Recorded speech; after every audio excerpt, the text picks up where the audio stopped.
Monggo kita mulai nggih. Astaghfirullah Rabbal Astaghfirullah minal khataaya Rabbi zidni ilman nafi'an wa wafiqni amalan shalihan. Astaghfirullah Rabbal baraya Astaghfirullah minal khataaya Rabbi zidni ilman nafi'an wa wafiqni amalan shalihan. Bismillahirrahmanirrahim. Assalamualaikum warahmatullahi ta'ala wabarakatuh. Alhamdulillahil malikil alam hamdan yuwafi ni'amahu wa adwa'an ni'am. Wassalatu wassalamu ala habibis salam dalilil khairi fi durhil zalam wa ala alihi wa sahbihi kiram amma ba'du. Bapak-bapak, ibu-ibu, para jamaah sholat subuh di Masjid Jami Al-Istiqad yang dirahmati Allah. Sehat sedanten nggih. Alhamdulillah, tanpa terasa kita sudah memasuki bulan Rajab, salah satu bulan yang dimuliakan oleh Allah. Karena kemuliaannya, maka banyak di kalangan umat Islam yang melaksanakan ibadah puasa. Jumlah harinya bermacam-macam. Karena ibadahnya adalah sunnah, maka tergantung pada kesempatannya. Ada yang memulai dari kemarin, karena memang kemarin tanggal 1, karena kemarin memang hari Senin. Ada yang lanjut dengan tanggal 2-nya, tetapi juga ada yang enggak, nanti mulai lagi di hari Kamisnya. Jadi sekaligus berpuasa Rajab, sekaligus puasa Senin Kamis. Bukan nopo-nopo. Ada yang hanya kemarin, sekarang enggak. Monggo. Semua itu adalah dimaksudkan untuk menambah amalan-amalan soleh yang dimaksudkan sebagai bekal ketika nanti menghadap ke hadiratnya, hadirat Allah Subhanahu wa ta'ala. Di dalam bulan Rajab ini sangat dianjurkan kita memperbanyak doa. Doanya adalah Allahumma barik lana fi Rajaba wa Sya'bana wa ballighna Ramadhana wa ghfir lana dzunubana. Biasanya kalau dibaca dengan serius cenderung lupa. Tradisi orang-orang dahulu itu yang dibaca dengan cara puji-pujian. Lagunya macam-macam. Ada yang seperti kayaknya lagu Habib Syekh, ada, tapi tidak ada yang lagunya kayak Inul gitu. Ada yang sambil puji-pujian menunggu pelaksanaan sholat berjamaah. Sambil dibaca Allahumma barik lana fi Rajab wa Sya'bana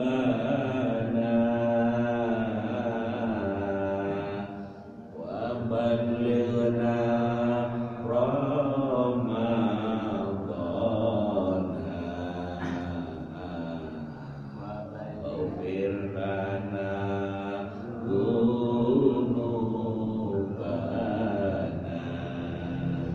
Ini isinya adalah doa.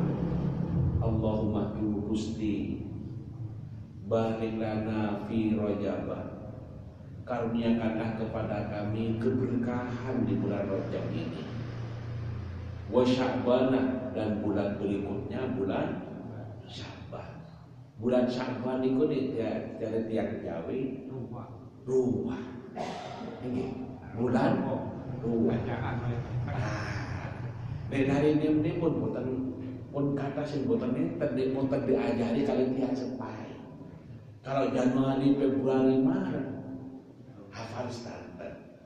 Berarti nopo nggih tanggung jawab tiang sepa untuk memberitahu agar generasi kita tahu bulan Haram atau bulan Jawa. Ya, bulan ruangnya.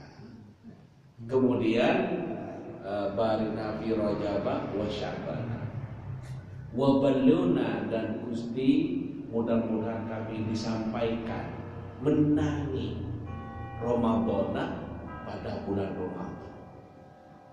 Kenapa? Karena bulan Ramadan adalah bulan yang sangat dimuliakan oleh Allah. Orang yang beramal soleh dilipat gandakan oleh Allah pahalanya. Tapi jangan lupa ya, berbuat dosa bukan digandakan.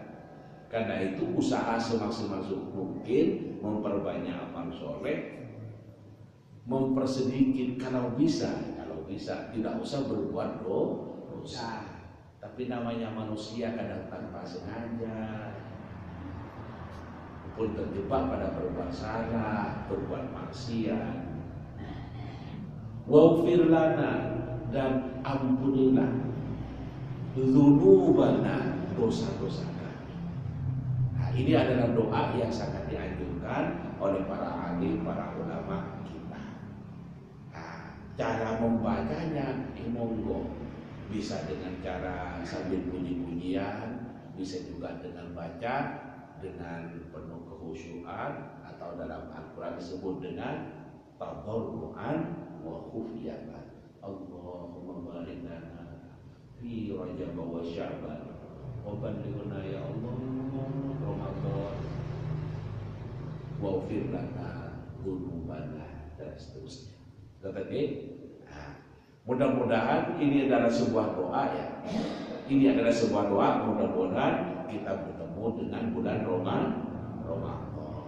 Nah, kalau sudah ketemu dengan bulan Ramadan, mudah-mudahan masih dipertemukan dengan bulan Ramadan di tahun-tahun berikutnya. Amin, Allahumma amin. Oke. Monggo dilanjutkan ngaji kita. Bismillahirrahmanirrahim.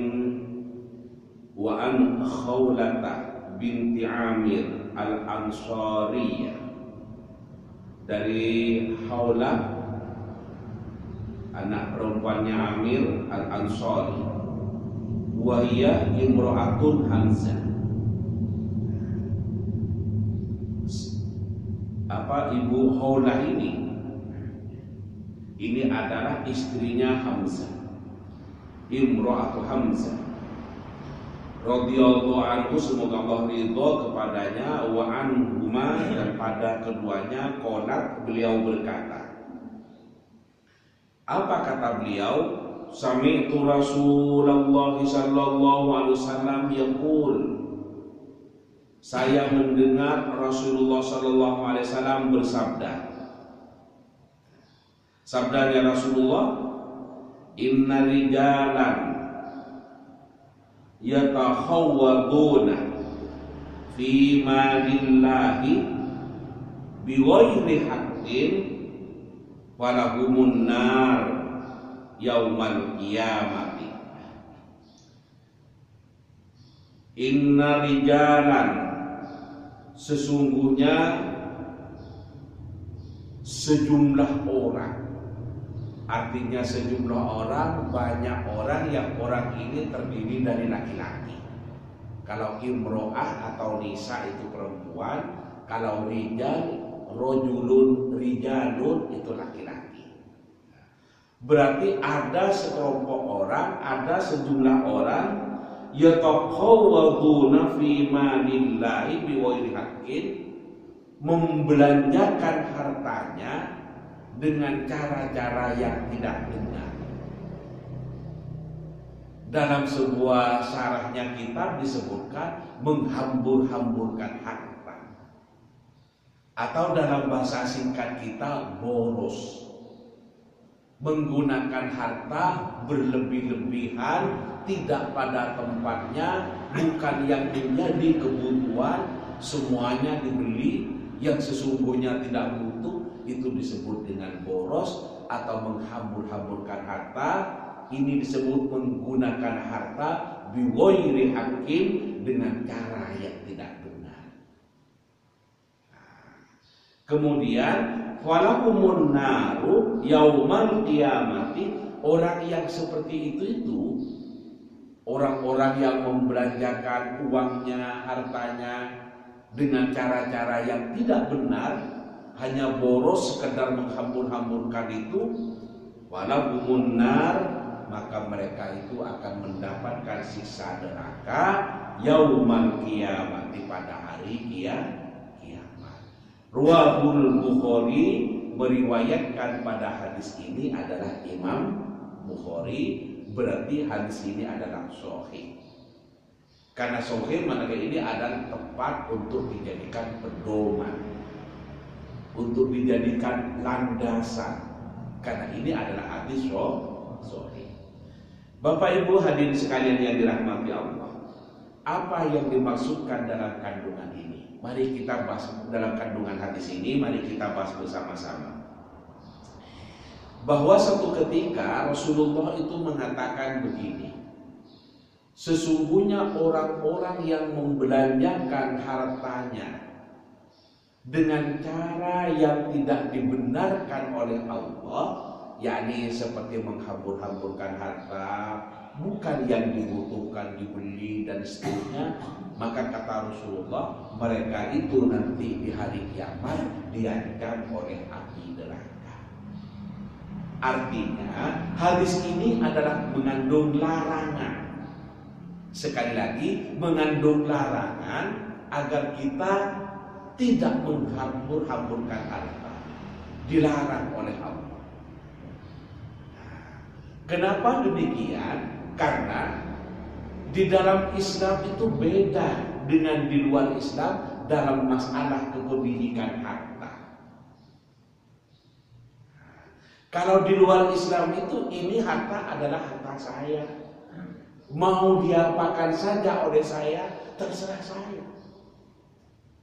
Itu adalah prinsip ekonomi kapitalis, itu adalah prinsip ekonomi sosialis. Dalam hidup ini kan ada ideologi ekonomi yang menjadi pedoman rujukannya dalam memandang ekonomi. Di dalam Islam tidak seperti itu. Harta itu adalah milik Allah. Kita itu hanya memiliki hak untuk menggunakan, atau kita hanya memiliki hak guna. Karena itu, karena harta adalah milik Allah, kalau digunakan tidak sesuai dengan kehendak Allah, dosa kita. Ini uang saya, mau dipakai berjudi terserah saya, karena ini uang saya. Di dalam Islam tidak boleh. Harta itu adalah milik Allah, gunakan sesuai dengan kehendak atau aturan Allah. Jika digunakan kepada hal-hal yang dilarang oleh Allah, seperti digunakan pada untuk perbuatan maksiat, maka kita berdosa. Karena menggunakan harta milik Allah itu dengan cara yang tidak diridhoi oleh Allah. Jelas gitu? Ini uang untuk milik saya, mau digunakan untuk pakai berzina terserah saya. Dalam Islam tidak boleh. Harta itu adalah milik Allah. Berzina itu adalah perbuatan dilarang oleh Allah, maka menggunakan harta untuk perbuatan berzina itu adalah dosa. Karena menggunakan harta tidak sesuai dengan ridho Allah. Zina adalah perbuatan yang dilarang oleh Allah. Dengan demikian, maka di dalam Islam harta itu adalah manusia yang memiliki hak guna, hak pakai. Hak mutlak itu adalah milik Allah. Karena itu maka di dalam kita memiliki harta itu ada aturannya. Nopo aturannya? Pertama, untuk memperolehnya harus ditempuh dengan cara yang halal, bukan dengan cara yang riba, bukan dengan cara yang dosa, bukan dengan cara yang maksiat, harus dengan cara yang halal. Karena memilih Allah, maka kita cara memperolehnya harus diperoleh dengan cara yang halal, yang sesuai dengan itu Allah. Kemudian setelah diperoleh harus diperlakukan dengan cara yang halal pula. Seperti kalau sudah sampai satu nisab, sudah sampai 1 tahun, harus dikeluarkan zakatnya.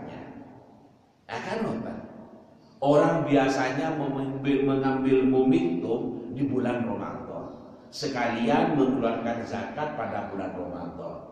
Karena bulan Ramadan pahalanya dilipat gandakan, dan biasanya kalau di bulan Ramadan ingat bahwa sudah waktunya mengeluarkan zakat.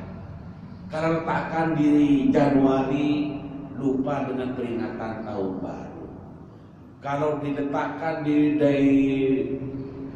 bulan Agustus, takut lupa dengan perayaan kemerdekaan. Sibuk ngurus itu sampai lupa mengeluarkan zakat hartanya. Apakah boleh dikeluarkan Januari? Boleh. Tapi oleh orang banyak memilih di bulan Ramadan, karena bulan Ramadan itu mudah mengingatnya, waktunya mengeluarkan zakat. Ini zakat mal, zakat mal. Kalau zakat fitrah, ya pasti harus di bulan Ramadan. Nggak bisa mengeluarkan zakat fitrah di Agustus, kecuali Agustusnya bersamaan dengan bulan Ramadan. Yang saya maksudkan tadi adalah zakatul mali, zakat harta benda atau zakat kekayaan. Ya wajib itu memperlakukan harta sesuai dengan aturan Allah, yakni dizakati, disisihkan sebagian untuk diinfakkan, dibagikan kepada saudara kita yang membutuhkan, orang-orang yang berhak menerima. Sadar bahwa di dalam harta kita itu ada hak fakir miskin yang harus diambil sebagian itu untuk diberikan, karena itu memang di dalam harta kita ada sebagian itu hak fakir miskin. Wa fi amwalikum haqqun lisaili wal mahrum. Di dalam harta kamu sekalian itu, katanya Allah, ada hak orang lain, hak fakir miskin. Karena itu keluarkan. Nah, ulama berpendapat zakat mal itu berapa yang harus dikeluarkan? 2% setengah. Kalau jenengan itu adalah dapat punya uang 1 juta, berapa 2% setengahnya? 25.000. Nah, 25.000 kita dapat uang 1 juta, ya sesungguhnya tidak banyak. Tapi kalau kita kalah dengan godaan setan, uang 1 juta di lock 25.000. Tapi kalau kita memiliki kesadaran, insya Allah tidak berat. Siapa tahu dengan saya mengeluarkan zakat ini dipertemukan oleh Allah dengan rizki berikutnya, bertambah senang. Orang yang diberi senang, kita yang memberi senang. Nah, untuk itu harta itu adalah memiliki 4 hal yang harus kita perhatikan. Apa itu? Nah, yang pertama, harta itu adalah amanah dari Allah. Amanah dari Allah. Karena amanah dari Allah, maka harus diperlakukan sesuai dengan ridha Allah. Kalau sudah mencapai 1 tahun, keluarkan zakatnya. Kalau sudah mencapai 1 nisab, tentu kalau sudah sampai ukurannya, sampai masanya atau waktunya, keluarkan zakatnya. Yang kedua, ya keluarkan infak dan sedekahnya.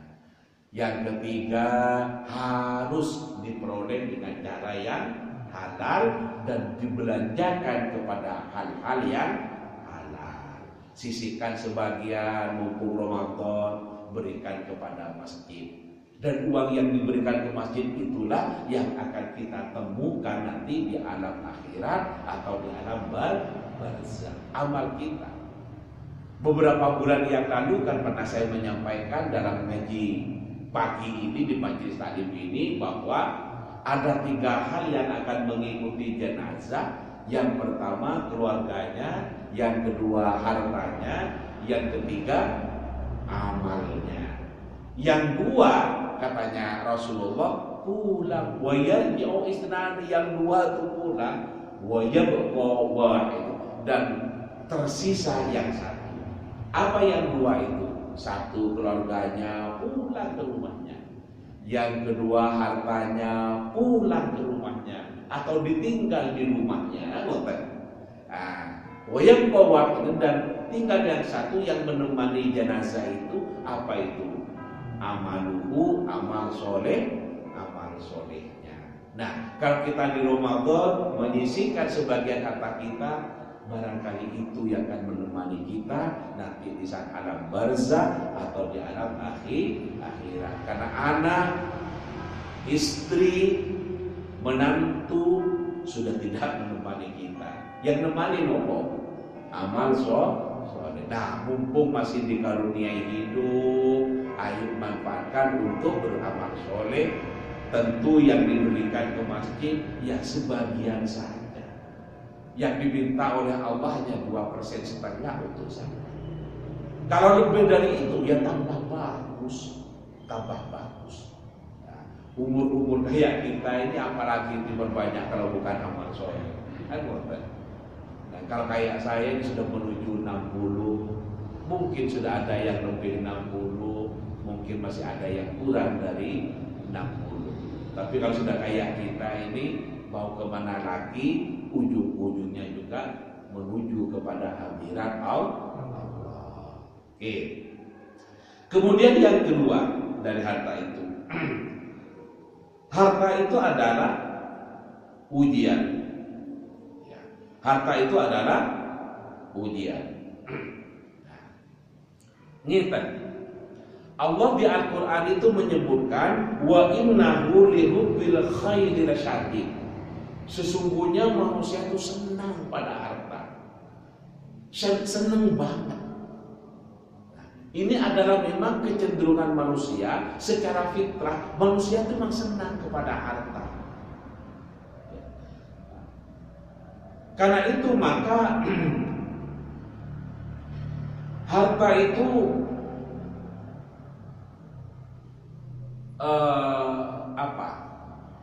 menjadi impian untuk setiap orang.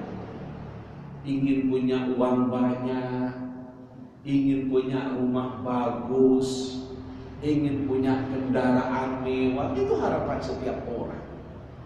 Kan gitu.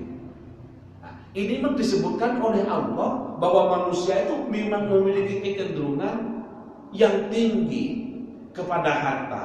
Wa innahu lihubbil khairi lasyadid.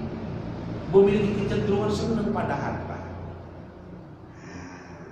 Kemudian ayat ini harus dilihat di munasabahnya, hubungannya dengan ayat lain. Baca di ayat yang lain. Allah menyebutkan begini, innama amwalukum wa auladukum fitnatun. Sesungguhnya sesungguhnya harta kamu sekalian, amwal itu harta, wa auladukum dan harta dan anak-anak kamu sekalian, fitnatun itu adalah ujian. Jadi harta itu adalah ujian. Nah, karena itu maka kalau manusia itu memiliki kesenangan yang sangat kepada harta, maka harus disadari bahwa ini ujian. Dalam arti kesenangannya jangan sampai melampaui batas. Kesenangannya jangan sampai lupa untuk mengeluarkan zakat. Kesenangannya kepada harta jangan sampai lupa untuk mengambil secara serampangan, sampai lupa apakah ini haknya atau bukan haknya. Jika memang bukan haknya, maka jangan diambil. Itu adalah dosa. Nah, karena itu maka sejauh mana kita bisa istiqomah untuk memperlakukan harta dengan cara-cara yang benar, dengan cara-cara yang sesuai dengan aturan Allah Subhanahu wa Ta'ala. Nah, dengan demikian maka orang memiliki harta banyak itu tidak salah. Karena disebutkan memang oleh Allah, wa innahu lihubbil khairi lasyadid, bahwa memang manusia, kata Allah ini, memiliki kesenangan yang tinggi pada harta. Nah, tidak salah. Karena itu perlakukan harta itu dengan cara-cara yang diridhoi oleh Allah. Waktunya zakat yang dizakati, gunakan atau belanjakan pada jalan yang benar. Seperti yang dalam hadis ini, jangan dihambur-hamburkan. Kalau barang yang tidak guna, ayo jangan beli. Walaupun ada uang, mending diberikan ke masjid, mending diberikan kepada anak yatim, mending diberikan kepada saudara kita yang masih kekurangan. Mereka berhak untuk memperoleh zakat, sedekah dan infak dari kita. Kata jadi innama amwalukum wa auladukum fitnatun, sesungguhnya harta kamu sekalian itu adalah merupakan ujian. Kalau lolos dari ujian, harta kita bisa menjadi kendaraan kita menuju ke surga. Jelas? Harta kita bisa menjadi kendaraan menuju ke surga. Sebaliknya, kalau kita tidak lolos dalam ujian, gagal dalam ujian, maka harta kita yang bisa mengantarkan kita menuju ke jurang neraka. Nauzubillah. Ini ujian.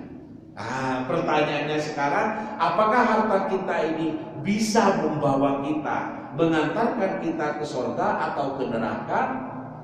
Jawabannya adalah tergantung kepada kita bagaimana memperlakukan harta kita. Jelas, Yang ketiga adalah harta itu merupakan hiasan. Hiasan. Semakin berhias, ya semakin indah. Semakin banyak hartanya, ya semakin menyenangkan. Karena hiasan. Nah, sanjang simpan hiasan. Baca di Al-Quran, Allah menyebutkan kita, al-malu wal banuna zinatul hayatid dunya. Katanya Allah, al-malu, adapun harta, wal banuna, dan anak keturunan, zinatul hayatid dunya, adalah sebagai hiasan hidup di dunia. Namanya hiasan itu ada batasnya. Hiasan. Jenengan kalau merayakan Agustusan, di jalan itu kan diberi hiasan. Ada umbul-umbul, ada yang memberi lampu hias, hiasan. Namanya hiasan ada batas waktunya. Kalau sudah selesai Agustusan, sudah masuk September, masuk Oktober, direvisi. Ini mau direvisi, diperintahkan sama Pak RT. Monggo Agustusan libur pantun, bendera ini dengan boleh petakan, hiasan umpul-umpul dipetakan. Ada batas waktunya hiasan. Nah, kita juga memiliki hiasan harta, ada batas waktunya.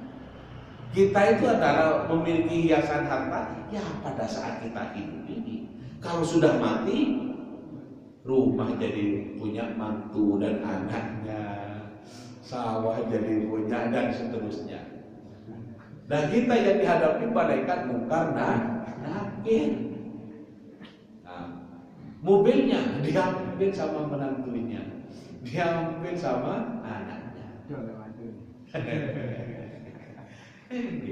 Nah, kita berhadapan dengan mungkar nakir. Nah, tapi kalau kita ikhlas diberikan kepada anak, insya Allah menjadi sedekah kita kepada anak. Sebaliknya, kalau anaknya soleh, terhadap tinggalan-tinggalannya itu dibalas oleh anak dengan doa-doanya.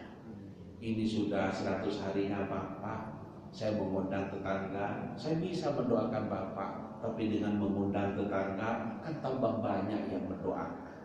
Semakin banyak yang mendoakan Bapak, insya Allah akan semakin besar fadilah atau keutamaannya di hadapan Allah. Undang acara yasinan, tahlilan, diberi makan itu apa? Sudah pokoknya mugi-mugi mawon berkasihkan diparingaken tentiang tahlil tato sedaya kae Bapak nggih terkabul hajat teh katanya Tuhan kan katanya yang diundang. Jadi diperlakukan. Jadi hiasan. Nah, karena hiasan itu ingat ada batas waktu, ada batas waktunya. Orang ingin berhias istri kita berdandan, berdandan, ada batas waktunya. Iya, Pak Nabi ini apa ini? Udah hias ya. Iya, lima kemoten pun terlalu. Coba masih muda, kalau rambutnya dikelapangiten, kan itu kalau begini.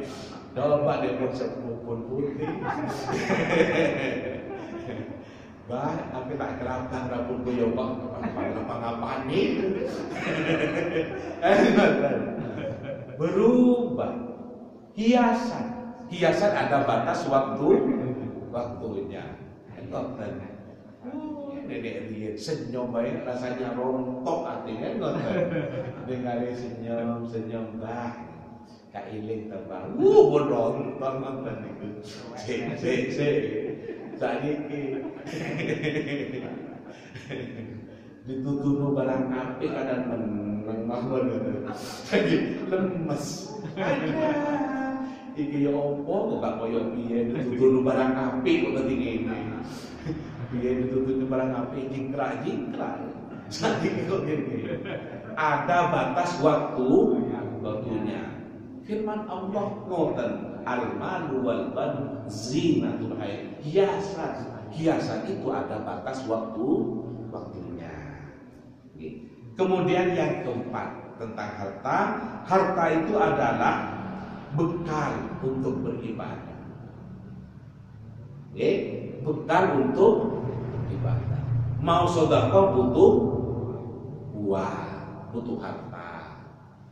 Mau haji butuh uang, butuh harta. Mau menyumbang masjid, karena mau lebaran biar dibersih-bersihin, biar ada anggaran untuk cat dan seterusnya. Mau menjelang Ramadan dipakai tarawih, biar dibersihin, biar yang membersihkan pakai cleaner. Kemudian itu ada butuh uang. Jadi beribadah itu adalah butuh uang. Karena itu maka harta itu adalah sebagai bekal untuk beribadah. Gunakan harta ke jalan menuju surga, jangan gunakan harta ke jalan menuju neraka. Naudzubillah. Bapak Ibu hadirin sekalian dirahmati Allah, ini saja yang bisa saya sampaikan dalam kesempatan ini. Semoga ada barokah dan manfaatnya. Kurang lebihnya kami mohon maaf. Hadanallahu wa iyyakum ajma'in ila shiratal mustaqim. Monggo kita akhiri dengan berdoa. Bismillahirrahmanirrahim. Alhamdulillahirabbil alamin. Wassalatu wassalamu ala asyrofil anbiya wal mursalin sayyidina Muhammad wa ala alihi washabbihi ajmain. Alhamdulillahirabbil alamin. Allahumma awlina bil ilmi wa zayyinna bil hilmi wa akrimna bit taqwa wa jammilna bil afiyah wa tawaffana bi husnil khatimah. Allahumma rabbana anzil alaina ma'idatan minas sama' takunu lana 'ida dawlina wa akhirina wa ayatan bika warzuqna wa anta khairur raziqin. Allahumma inna nas'aluka al-huda wat tuqa wal afafa wal ghina. Allahumma inna nas'aluka ridhaka wal jannah wa na'udzu bika min sakhatika wan nar wa adkhilnal jannata ma'al abrar ya aziz ya Ghaffar ya rabbal alamin. Rabbana atina fid dunya hasanah wa fil akhirati hasanah wa qina adzabannar. Subhana rabbika rabbil izzati amma yasifun wa salamun alal mursalin walhamdulillahi rabbil alamin. Amin. Assalamualaikum warahmatullahi taala wabarakatuh.